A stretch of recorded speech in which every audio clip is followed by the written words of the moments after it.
E hoje, dia 8 de janeiro de 2025, completamos 2 anos dos atos antidemocráticos cometidos lá em Brasília, na sede dos Três Poderes. Para falar sobre esse assunto, eu recebo aqui no nosso estúdio da Rádio CBN Amazônia Belém o Rômulo Pinheiro, que é colunista de política aqui da CBN Belém. Boa tarde, seja bem-vindo, Rômulo. Muito obrigado, Brenda. Muito feliz aqui em participar presencialmente. Nós que estamos todas as quartas-feiras pela manhã sempre pelo Skype, então todas as vezes que estou à cidade, muito contente de estar aqui nesse belíssimo estúdio. Muito legal te receber também pela primeira vez, né, presencialmente aqui no estúdio, Rômulo. Seja sempre muito bem-vindo. Eu queria que você começasse a nossa entrevista, né, esse bate-papo sobre esse dia 8 de janeiro, relembrando aí para os nossos ouvintes que estão nos acompanhando nesse momento, o que foi esse dia, né? O que foi que aconteceu, né? Manifestantes invadiram ali a sede dos Três Poderes, o Congresso, o Palácio do Planalto, enfim, o Supremo Tribunal Federal, houve um quebra-quebra. Só relembra pra gente o que aconteceu há 2 anos atrás. Pois é, Brenda, para chegar nesse ponto, e é importante que a gente esclareça essas circunstâncias, ali foi só o ápice de uma circunstância que já estava ocorrendo desde julho de 2022. Então já havia um receio muito grande de que eventualmente não houvesse continuidade no governo e começou-se a se plantar algumas, já de 2019, enfim, desde a época das fake news, mas se intensificou um planejamento para questionar o processo eleitoral de maneira mais efetiva a partir daquele mês de julho daquele ano. E se convocaram embaixadores para dizer que as eleições estavam viciadas, que havia um risco muito grande de que a vontade popular não seria aquela. E isso foi se intensificando durante o segundo semestre de 2022, até que após a eleição nós tivemos aqueles eventos em Brasília, em dezembro, da data da diplomação do presidente atual, em que houve aquela quebradeira lá em Brasília, na sede da Polícia Federal. Eles queimaram um ônibus em pleno eixo monumental, próximo a 500 metros do Palácio do Planalto. Então, ali, aqueles atos de vandalismo, já em dezembro, aproximadamente dia 12, já demonstravam o ânimo de como estava sendo consertada aquela circunstância, né? Ou seja, aquele conserto, aquela organização para talvez gerar um questionamento à posse, para impedir a posse do presidente atual. E isso culminou logo após, uma semana depois aproximadamente, com a tentativa de explosão do próprio aeroporto de Brasília, naquele atentado que ficou claro que foi desmontado a tempo. Eu relembrei isso hoje pela manhã. Quem conhece o aeroporto de Brasília, Brenda, ele tem um tonel grande de combustível bem na frente, imenso, de reposição dos aviões. E a bomba estava instalada ali próxima. Por muito pouco não explodiu, causou uma catástrofe intensa. A pessoa foi presa, a bomba foi desarmada. Na verdade, a bomba não estourou por falha, mau uso do próprio detonador, mas era apta a explodir. Então, ali você tinha uma cadeia de eventos que estava levando aquilo. Só não sabia que ia gerar aquela situação toda, né? Uhum. Mas já havia, por exemplo, os incitadores, os financiadores, a cidade aqui. Em Belém eu não estava aqui naquela época, mas os quartéis estavam aí à frente, aquelas pessoas do quartel. E o comando geral lá do Exército, lá em Brasília, um setor militar urbano, fica numa área bem, uma via muito larga, e uma área de praça, então é muito grande, é um local aberto, e é uma multidão ali na frente, e aquelas situações de faixa, aquela confusão toda, né? Então, quando aconteceu aquilo no dia 8, já estava prevista essa movimentação até a esplanada dos ministérios. O setor militar urbano para a esplanada são menos de 3 quilômetros, é bem próximo, é uma reta simplesmente. Então, já se havia essa programação, a Polícia Militar já sabia que ia haver esse deslocamento, já se sabia que havia várias caravanas de outros estados se dirigindo a Brasília, prometendo essa manifestação na esplanada dos ministérios. Inclusive, Brenda, isso é até alvo de um inquérito atual contra a cúpula da PMDF, que responde por omissões, sabendo dessas movimentações e dessas promessas de invasão de prédios públicos. Não se sabia que ia gerar esse avanço todo, mas se sabia que havia uma pressão para entrar no Congresso Nacional e principalmente no Supremo Tribunal Federal, que à época não existia aqueles gradis que existem hoje, não existia aquilo ali. E, claro, não se esperava aquela avalanche de pessoas fazendo aquilo.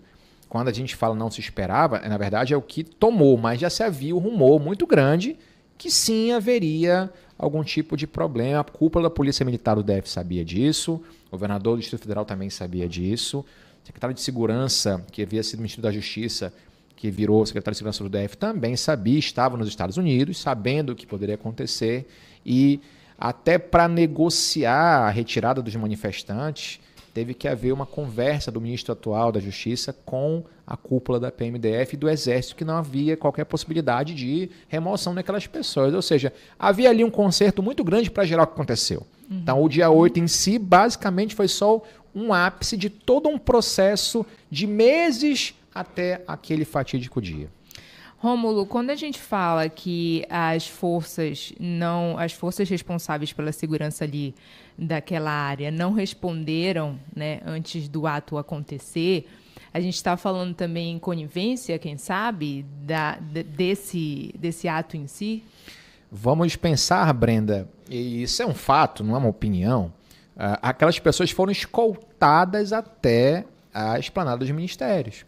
Como eu falei, o Setor Militar Urbano, onde concentra-se o Comando Militar do Planalto, é a área central ali do Comando Municipal do Exército, ela fica numa reta, como se fosse a Doca de Souza Franco, numa reta, 3 quilômetros à frente você tem lá a esplanada dos ministérios. Então, quando os manifestantes saíram, eles foram escoltados pela Polícia Militar do DF até aquela localidade. Não somente nisso, até o local, mas quando adentrou-se no Congresso Nacional, os próprios policiais também franquearam essa entrada, orientando onde as pessoas tinham que se dirigir. E parte da Polícia Legislativa também. Então, para quem não conhece lá, o Congresso Nacional tem a Polícia Legislativa. É uma polícia diferenciada, só deles, ali para proteger os órgãos internos daquela estrutura. Mas parte daqueles policiais, não foram todos, estavam orientando para onde os manifestantes teriam que se dirigir até as câmaras principais ali da Câmara e do Senado, até as salas principais da Câmara e do Senado. Ou seja, havia ali toda uma orientação de até para onde deveriam ser levados para, entre aspas, protestar. E a gente sabe que, desde o início, houve uma barreira para impedir esse acesso com bomba, efeito de gás lacrimogênio, e mesmo assim, uma vez lá dentro, ainda houve essa, se você quiser colocar como conivência, é uma palavra até bonita, né? Mas esse auxílio que eles tiveram para depredar os órgãos e prédios públicos na capital federal. Agora, Rômulo, não era uma manifestação normal, né? Porque muita gente pode analisar assim, eles estavam ali para se manifestar contra, né, o resultado das eleições, para não chegar, né? Era necessário que tivesse essa quebradeira toda, não, né? Mas assim, não era necessário chegar à quebradeira, era uma manifestação, né? Entre aspas. Deveria ser uma manifestação.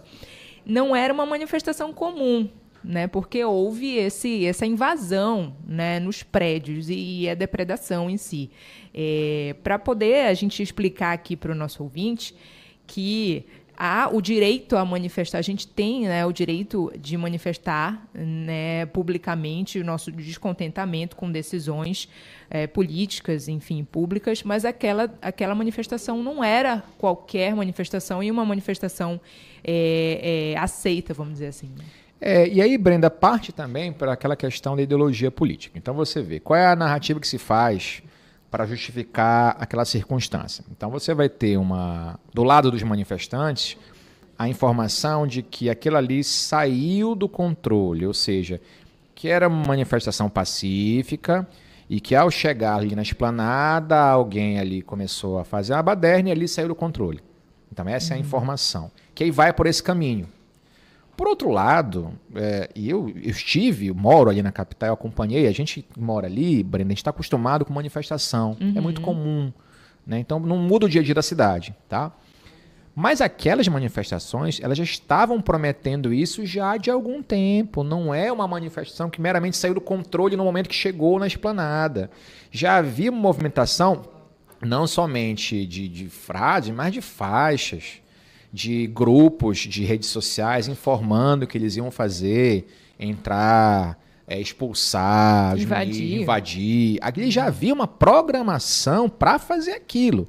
É claro que não vai se colocar que vai quebrar tudo, mas enfim, já havia uma manifestação expressa de tomar os prédios públicos e retirar, nem que fosse à força, os representantes dos poderes desses prédios, ainda que simbolicamente. Então, ainda que se possa entender que alguém fugiu do controle, aquilo ali foi algo concatenado, preparado, financiado e estimulado por várias e várias pessoas. São essas pessoas que estão investigadas agora nos inquéritos que a Polícia Federal mantém abertos para descobrir quem são os incitadores, os executores, aqueles que foram até a esplanada, e os incitadores que ficaram no Comando Militar do Planalto, ali no Sistema Militar Urbano, ou seja, não foi todo mundo.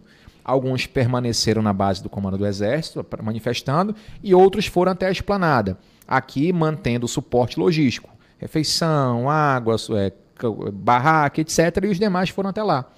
Então tem aqueles que incitaram, aqueles que foram os executores dos atos, e os financiadores também que mantiveram aquela rede de transporte de ônibus, instalações, refeições em geral. Então, havia uma organização e manter aquela quantidade de pessoas não é para qualquer circunstância, não é algo que se organiza do dia para a noite. Havia uma estrutura bastante complexa de organização de pessoas, inclusive Mauro Cid, falou isso nos depoimentos, tem na Polícia Federal, que havia ali um suporte de vários membros da sociedade em geral que davam essa organização e financiando também tudo isso. Daquelas 5, 6 mil pessoas que estavam ali inicialmente, pelo menos 1.680, o último levantamento que foi feito, foram denunciadas pelos atos. E dessas 1.600, umas 370 foram condenadas. Então, ainda é um número muito baixo, comparando-se ao que aconteceu naquele momento e como que isso estava concatenado para gerar o que gerou. É o que a polícia vai tentar resolver a partir de agora. Rômulo, a gente tem uma movimentação aí agora para responsabilizar quem incitou, quem financiou e tudo mais. A gente vê também até algumas pessoas já presas, como o vice na chapa do ex-presidente Jair Bolsonaro. E aí eu te pergunto, na tua avaliação, o governo anterior teve algum envolvimento no agravamento das tensões políticas para chegar a esse ponto aí do ato do 8 de janeiro? Então, nós vamos partir de um ponto comum, porque são inquéritos diferentes, mas que têm a mesma origem e têm a mesma relação. Porque nós comentamos hoje pela manhã, inclusive, da prorrogação do inquérito das fake news, desde 2019, mas foi esse inquérito que chegou nessas investigações de outros fatos. Por exemplo, há o inquérito em andamento da tentativa de golpe de Estado, em que foram indiciados 38 pessoas, 40 pessoas, inclusive o ex-presidente Jair Bolsonaro. Por este inquérito que está preso o general Braga Neto. Uhum. A situação é que ele havia ali tentado influenciar num depoimento, comprar ali o silêncio de algumas pessoas e foi preso em prisão preventiva. Mas se você olhar bem, Brenda, está tudo concatenado, porque a partir dessas tratativas lá de julho de 2022 é que vem aquele histórico que eu comecei a debater para chegar no 8 de janeiro. Então, ali havia vários instrumentos de incitação aos eventuais não apoiadores do presidente eleito, ou seja, aqueles eram contrários, incitando a questionar resultado de urna, incitando. Havia ali uma coordenação central política, que esse inquérito já finalizou o inquérito, inclusive, né? Ele indicou que havia uma concatenação política para que justificasse um questionamento nas eleições e acabou gerando o que nós vimos no dia 8, infelizmente. Perfeito. Agora a gente vai fazer um rápido break aqui na nossa entrevista com Rômulo Pinheiro. São 3 horas e 18 minutos, falando sobre o 8 de janeiro de 2025, fazendo 2 anos hoje dos atos antidemocráticos em Brasília. Voltamos já.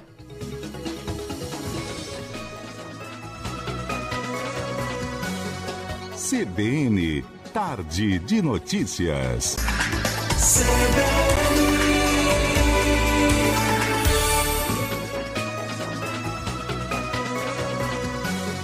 CBN, Tarde de Notícias. Tarde de Notícias de volta, 3h20. Nesse momento a gente está conversando com o Rômulo Pinheiro, nosso colunista de política aqui da CBN Amazônia Belém, falando sobre os 2 anos dos atos antidemocráticos lá em Brasília, cometidos, né, em 8 de janeiro de 2023. E a gente está retomando um pouquinho aqui, cronologicamente, o que aconteceu, né, tentando buscar aí também as motivações. Falamos no bloco passado, ainda há pouco, sobre se o governo anterior, né, tinha ou teve alguma influência na culminância do 8 de janeiro. E aí eu te pergunto agora, Rômulo, né, o que na tua avaliação levou essas pessoas, né, a se tornarem tão violentas, a tomarem esse papel de violência dos 3 poderes, né, se incitarem contra, o que foi que levou, na tua opinião, assim, essas pessoas a aflorarem esse tipo de atitude? Olha, vamos tentar olhar sobre o viés da Polícia Federal. O que a Polícia Federal nos indica? Até porque é o órgão responsável por essa investigação. A Polícia Federal nos indica que, em razão de uma organização do chamado Gabinete do Ódio, começou-se então a disseminar de maneira vasta uma série de informações, e essas informações elas acabam levando a um acirramento dessas ideologias, e eu sempre bato todas as quartas-feiras, como a ideologia ela é prejudicial no pensamento crítico das pessoas, porque ela encaixota o pensamento, você não consegue sair daquela caixa. Então, tudo aquilo que sai do meu viés de confirmação acaba sendo descartado. Então, se cria uma imagem, uma construção de um mito, de um ser que vai para resgatar a moralidade, o ataque à corrupção, o governo anterior com denúncias, e o novo governo vem com esse resgate dos valores morais. Muita gente E aí é um critério sociológico também, Brenda, de que as pessoas gostam de vestir esta aura de uma moralidade, talvez para esconder algo que não queiram mostrar, mas se transveste de cidadão de bem. Então eu sou responsável agora pela defesa da moral, dos bons costumes, da família. E esses pensamentos vão se culminando com essa defesa da ordem, da pátria, que são argumentos bem vazios no sentido prático do dia a dia. Porque você vê, há uma série de informações de pessoas que se dizem defensoras desses dons morais e a vida privada totalmente desarrazoada, né? Totalmente contrária ao que prega na versão online da vida. Mas isso vem tomando um corpo muito grande, ou seja, você passa a defender valores que às vezes na vida privada você nem pratica, mas dá aquela aura de que você é uma pessoa realmente comprometida com a moral, com os bons costumes, cidadão de bem, e que defende valores contra a corrupção. E a pessoa vai lá e fica com o troco da padaria, e fura um sinal vermelho, e não respeita uma fila. Aqui na cidade está terrível o trânsito, Brenda, eu estou sofrendo uma barbaridade aqui. E o pessoal não respeita sinal vermelho, não usa capacete. Quer dizer, mas se você questionar essas pessoas que não respeitam as regras básicas, mínimas de convivência, são defensoras da família, da ordem, dos bons costumes, da moral. E isso acaba juntando com a questão que tem o componente também religioso. Algumas pessoas têm a ideia de que o outro lado é contra a família, é contra a religião. Então, vai somando esse caldeirão de culturas diversas, de religiosos ou de gente que começa a defender pautas de defesa da família e encaixotando numa ideologia. Aí soma-se a isso um peso de informações falsas sobre político A, B ou C. Isso na cabeça de alguém que não está acostumado a ter um pensamento mais crítico, leva esses acirramentos de pensamento, como aqueles velhos ditados, que são culturais para muita gente ainda, o tal do bandido bom, bandido morto, ver a justiça com as próprias mãos. Mas quando é com a gente não acha bonito, né? Ser acusado indevidamente de alguma coisa, pra gente não é interessante, mas pro outro, tem que prender mesmo, tem que bater mesmo, tem que morrer mesmo, porque roubou, porque matou. Então, são argumentos, inclusive aqui, eu não acompanhei eleições daqui, que eu não moro aqui, mas havia um candidato aqui que defendia essas pautas de matar os outros, sei lá, de esses extremismos da vida que a gente conhece, né? Então, isso acaba gerando esse acirramento, tanto pela disseminação de informações em massa, distorcidas da realidade, como também essa questão sociológica da pessoa querer vestir uma imagem de bom cidadão, quando na verdade não é. É só uma questão da falta de pensamento crítico. A gente começou a torcer para político ao invés de fiscalizar político.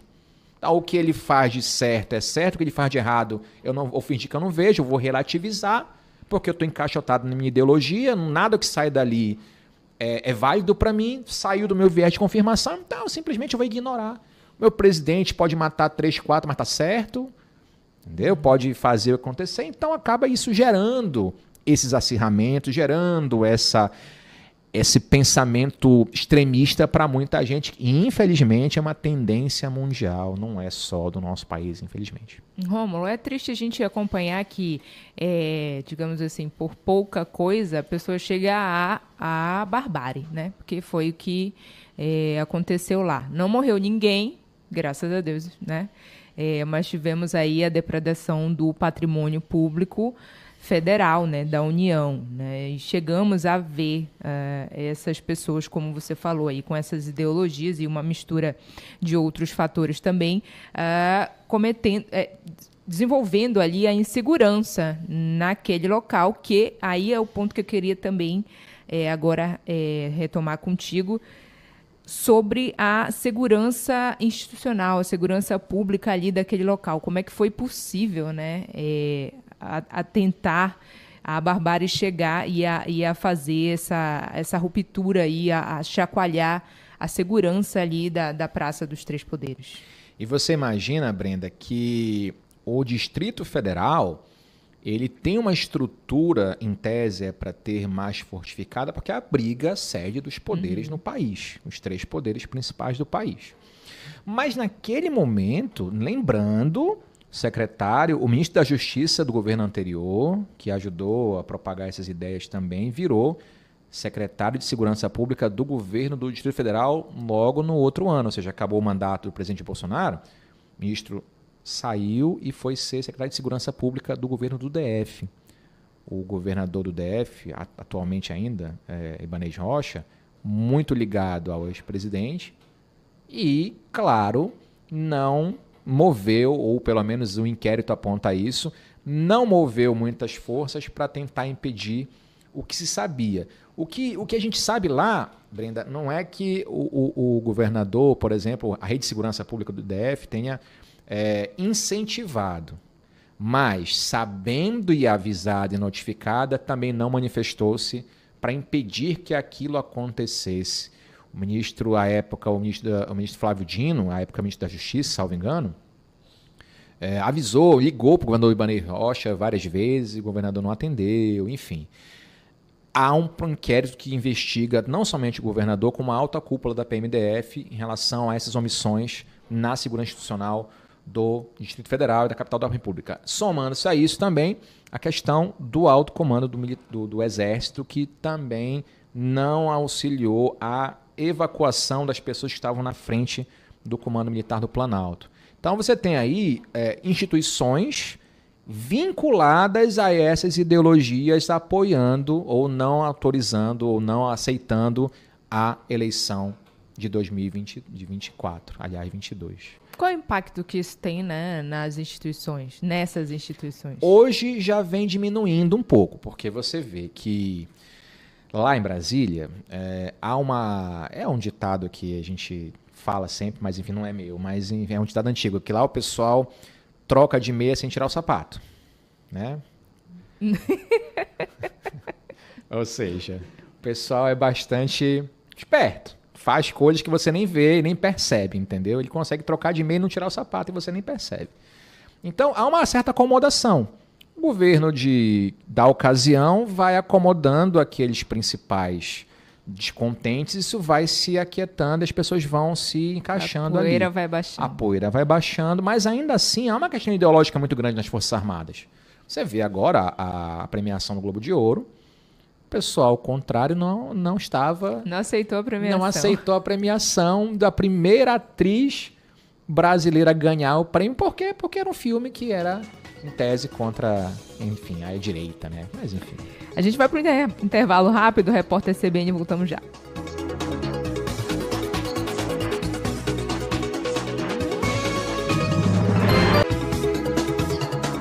Três horas e 33 minutos, tarde de notícias de volta, conversando aqui com Rômulo Pinheiro, colunista de política da Rádio CBN, falando sobre os 2 anos dos atos antidemocráticos em Brasília. Rômulo, o governo federal teve uma resposta razoável depois dos atos de 8 de janeiro, logo depois?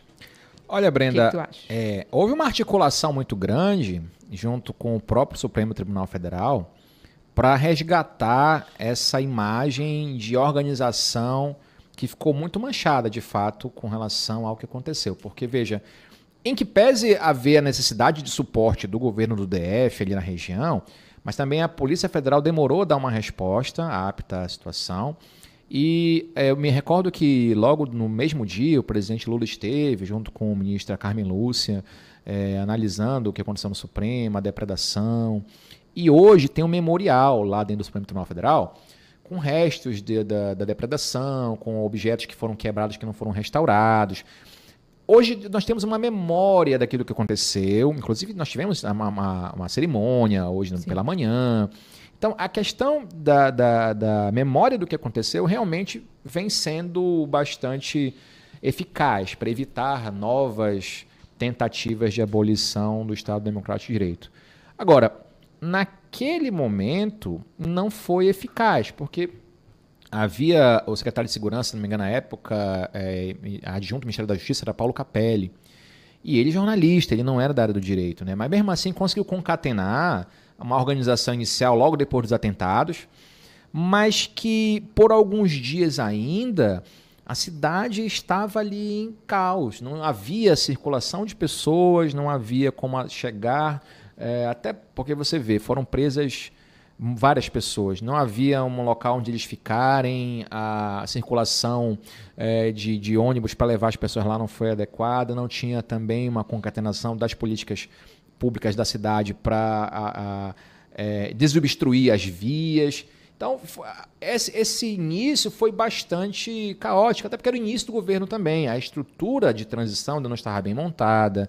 Então, a gente pode acreditar isso ao início de um governo, ainda não estava nem estabilizado, né, que demorou a dar essa resposta eficaz. É claro que nas outras semanas isso foi se acalmando, mas esse início foi realmente bastante complicado para o ex-presidente, aliás, para o atual presidente. Inclusive, nas primeiras semanas, um retrato disso, Brenda, foi até aquela informação que alguns objetos do Palácio Planalto tinham sido subtraídos ou depredados, na verdade não tinham sido. Gerou até uma ação contra a atual primeira-dama. Então, foi muito caótico, não só por início de governo, mas também pela situação que se apresentou. As pessoas não sabiam como reagir àquela situação. Era algo inédito. Inédito, exato. Nunca aconteceu aquilo. E não se confiava também em pessoas que estavam na gerência do gabinete institucional no GSI. Ainda havia componentes do governo anterior que não haviam sido exonerados. Então havia essa desconfiança com alguns membros do GSI, do gabinete de segurança institucional, e com membros da alta cúpula das Forças Armadas e da PM do DF. Então não foi adequado, mas também por esse conjunto de fatores que a gente comentou agora. Rômulo, como é que tu avalias a questão do julgamento, né, dos envolvidos? Como você falou aí, mais de 1.500, né, ações penais. Muitos a gente acompanha pelos noticiários se exilaram na Argentina, né? A gente teve 5 réus envolvidos que já foram absolvidos, né? E a gente tem também alguns cumprindo já condenações, alguns em prisão domiciliar. Como é que tu avalias esse julgamento dessas pessoas? Alguns eu acompanhei. Tem os casos célebres, né? A dona Fátima de Tubarão, aquele caso clássico, né? Pegou 17 anos de cadeia. E as pessoas... E aí, Brenda, as pessoas olham de fora e pensam assim, poxa, mas aquela senhora pegou 17 anos de cadeia porque ela quebrou uma mesa e tal. Se você colocar os crimes praticados, isso é uma previsão legal, está no Código Penal. Tanto que se eu furtar alguém ali na rua, eu vou ser preso da mesma forma, é um crime. 5 crimes ali, ó. Então, foi tentativa de abolição do Estado Democrático de Direito, foi tentativa de golpe de Estado, foi associação criminosa, dano qualificado e depredação de patrimônio público. Cada crime desses aqui são penas razoáveis. Somadas, você vai ter 12, 13, 14 facilmente. Imagina, Brenda, se você ou qualquer pessoa entrar aqui no fórum da cidade e quebrar a mesa do juiz. O juiz daqui da criminal. Você entra lá, quebrou uma mesa, quebrou lá e xingou o juiz. O que vai acontecer? Agora você imagina a mesma circunstância dentro da maior corte de justiça do país, o Supremo Tribunal Federal. Então, essa proporção, as pessoas perderam essa noção. São crimes graves. Então, você tem tanto casos em que as pessoas que depredaram não somente o órgão público, mas também atentaram contra o próprio Estado de Direito. Existe um artigo, claro, um Código Penal que diz que tentar fazer isso gera uma punição de tantos anos. A pessoa cometeu, está ali, foi julgada. Um dos que foram absolvidos, você falou nas absolvições, teve a decisão, a prisão preventiva revogada agora dia 3 de janeiro. Era uma pessoa que estava passando por lá, um morador de rua, e ficou preso 1 ano. Então você tem, é claro, os excessos do outro lado também, com certeza. São procedimentos que foram, por exemplo, você sabe que tem audiência de custódia, para analisar a situação da prisão, se era legal ou não. Muita gente critica, porque não entende o procedimento, mas enfim. Quando alguém é preso em flagrante, ela é levada para um juiz para analisar as circunstâncias da prisão. Pode ser solto ou não. Então esse rapaz, por exemplo, morador de rua. E morador de rua, na circunstância que ele estava procurando abrigo naquele local. E foi preso no meio de todo mundo. Bastava o juiz analisar a situação e mandar soltá-lo. Dava para ver que ele era morador de rua. Não foi feito, ele ficou preso 1 ano. Então você, dentre essas 1.600 pessoas, você vai ver com certeza casos que houve excessos de várias naturezas. Mas no apagar das luzes, ou seja, do que aconteceu, as penas, em que algumas pessoas questionam a quantidade das penas, enfim, o tamanho das penas, mas na hora que você vai calcular isso, pelo crime praticado e pelas provas apresentadas, realmente fica aproximado do que está previsto na lei. Não nos esqueçamos, Brenda, que essas pessoas produziram provas contra elas mesmas, elas publicavam nas próprias redes sociais, fazendo vídeos de quebrando coisas, ou seja, não é algo que foi aleatório, eu vou te pegar aqui, eu vou te dar 15 anos de cadeia, não é assim. Alguns processos, e aqui posso falar porque acompanhei, lá em Brasília, tem lá o vídeo da pessoa, ela na própria rede social dela, subindo a mesa, quebrando, xingando, ameaçando, rasgando a cadeira do ministro Gilmar Mendes, rasgando a toga do ministro Alexandre de Moraes e entrando no próprio Palácio do Planalto, quebrando tudo. Então, havia para grande parte dessas pessoas uma prova muito robusta de que fizeram o que fizeram e havia uma previsão legal para isso.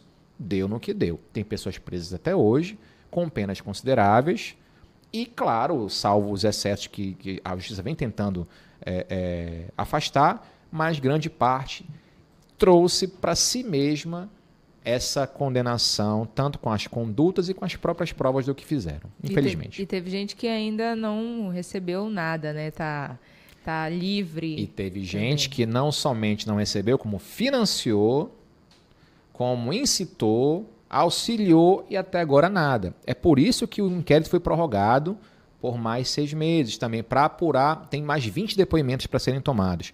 É que o problema é que o inquérito policial, Brenda, não dura 6 anos. Esses inquéritos têm prazo de 15 dias, 10 dias, dependendo do tipo de investigação. Mas é claro que um caso como esse, que é muito complexo, ele pode ser prorrogado. Só que a crítica a complexidade já está muito extensa esse prazo, ou seja, já há uma pressão até do próprio Supremo para encerrar esse inquérito, e foi prorrogado por mais 6 meses. Então, não sejamos aqui, não existe mocinho e bandido nessa história. Tem que analisar com um olhar crítico tudo isso. Então, de fato, há um excesso no Supremo com relação a esse inquérito, porque passou do tempo, ele está sigiloso até hoje. Tem coisa que você não consegue acessar. Até os próprios advogados que estão defendendo pessoas aqui não têm acesso.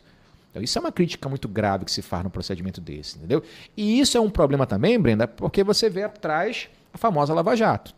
Então, a ideia inicial era boa, se atropelou tudo pelo meio do caminho, e aí anulou-se tudo depois. E o pessoal reclama, mas aí livraram não sei quem. Mas por quê? Porque o procedimento, o caminho foi errado. O que começa errado, termina errado. Em processo penal, essas nulidades geram uma nulidade ao final do acabou tudo. E você tem um retorno como era antes. Infelizmente, por erro das próprias autoridades que estão investigando e julgando essas pessoas. Rômulo, vamos analisar aqui para a gente encerrar a nossa entrevista o cenário político atual, né? Passaram-se 2 anos, né? E a gente tem a sensação que foi ontem que aconteceu isso lá na Praça dos Três Poderes, enfim, no Palácio do Planalto, enfim, no STF. Como é que isso vem impactando o campo político até esse momento, né? Se passaram 2 anos, quais são os reflexos que a gente ainda vive hoje dentro do campo político, a gente falando dos 3 poderes, do judiciário, do legislativo e do executivo? O que a gente percebe é que ainda há esse antagonismo de visões, ou seja, aqueles que apoiam o ex-presidente e os que apoiam o atual presidente. A diferença, Brenda, é que já está havendo, pelo menos a última pesquisa Quest saiu essa semana passada informando, já há uma mudança no espectro dos apoiadores do ex-presidente para talvez apoiar novas lideranças dentro desse espectro da direita. Parece absurdo o que eu vou falar, mas para quem está acompanhando não é. Um cantor famoso aí disse que vai se candidatar a presidente da República. Isso causou um burburinho dentro da própria família do ex-presidente, grande, entre os seus apoiadores, porque se viram traídos. Porque ali é uma questão que o governador do estado de Goiás, nosso vizinho lá, tem essas pretensões políticas também, está incentivando o cantor famoso a se candidatar. Ou seja, já há na direita ali um racha sobre se o ex-presidente vai ser viável ou não em razão da sua inelegibilidade. Então, como não da ligação com esses atos. Exatamente. Não somente por essa ligação com esses atos, mas também por próprios inquéritos que responde lá no passado, antes dos atos. O inquérito das joias, o inquérito das vacinas, né, das influências em relação de outras circunstâncias de nomeações. Ou seja, o presidente se vê com alguns inquéritos em andamento ainda até hoje e já está inelegível por outros atos. Então, já se percebe que o campo político não vai ser alterado até as próximas eleições para rever essa inelegibilidade do ex-presidente da República. Aí você tem o que levou a isso, aquele ataque ao Supremo recente, aquela pessoa morreu, se explodiu lá na frente do Supremo. Esses outros ataques, recentemente foi preso um indo a Brasília explodir, via da Bahia para Brasília para explodir alguma coisa lá. Então, você começou a ver novamente um recrudescimento desses ataques às instituições democráticas. Sim. E isso foi esfriando a política, a pauta da anistia lá no Congresso Nacional para os condenados de 8 de janeiro, que iria aproveitar também o ex-presidente da República. Então, isso, claro, tem um outro ditado antigo de um político lá de Minas Gerais, que dizia que a política é como as nuvens do céu, Brenda, ou seja, elas podem mudar com o passar do vento. Então, o que nós estamos falando aqui é hoje, né? Mas daqui a 2 anos isso pode mudar. Mas hoje, qual é a perspectiva? De abandono da família Bolsonaro com relação à perspectiva de candidatura nas próprias eleições e buscando a direita um novo nome para um novo viável possível para concorrer às próximas eleições. E no campo da esquerda também há uma articulação, porque a saúde do presidente não vem apresentando aí, a gente está sabendo, um suporte para mais 4 anos. O presidente da República já está na idade avançada, apesar de estar fazendo seus atos aqui, mas realmente não se tem essa confiança que ele vai ter essa saúde mantida até as próximas eleições e para um novo mandato de 4 anos, mas também falta um nome forte à esquerda que possa garantir uma eleição também em 2026. O ministro da Economia, Fernando Haddad, vem tentando fazer isso, mas enfrenta muita resistência. E dentro da direita se discute Flávio Dino também, mas não tem o mesmo peso político do presidente atual. Então, ainda totalmente incerto esse campo. Se especulava até um pouco tempo atrás o atual governador do estado do Pará como vice do presidente Lula também. Então você tem aí um concerto muito grande de pessoas que estão aí na lista de presidenciáveis para 2026 e é algo estritamente difícil desse prognóstico há 2 anos, porque política as coisas mudam com o estalar dos dedos, Brenda. Só para a gente finalizar, a lição que fica. Lição que fica, pensamento crítico.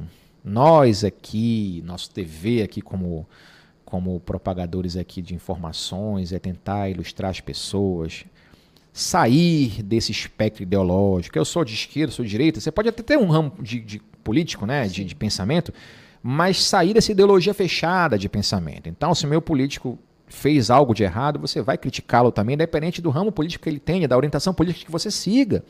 Então, tentar entender, hoje, o passado, nós éramos críticos dos políticos, hoje nós somos torcedores de políticos. Então, entender é que a gente está ali para cobrar essas pessoas. A gente vota, ganhou meu candidato, ok, eu estou feliz. Mas no 1º de janeiro, já é hora de cobrar. E essa postura política crítica que em vários outros países nós temos, aqui no Brasil, ganhou-se esse tom de torcida que não deve prevalecer, pelo menos essa ideia que a gente tenta propagar aqui no nosso rádio.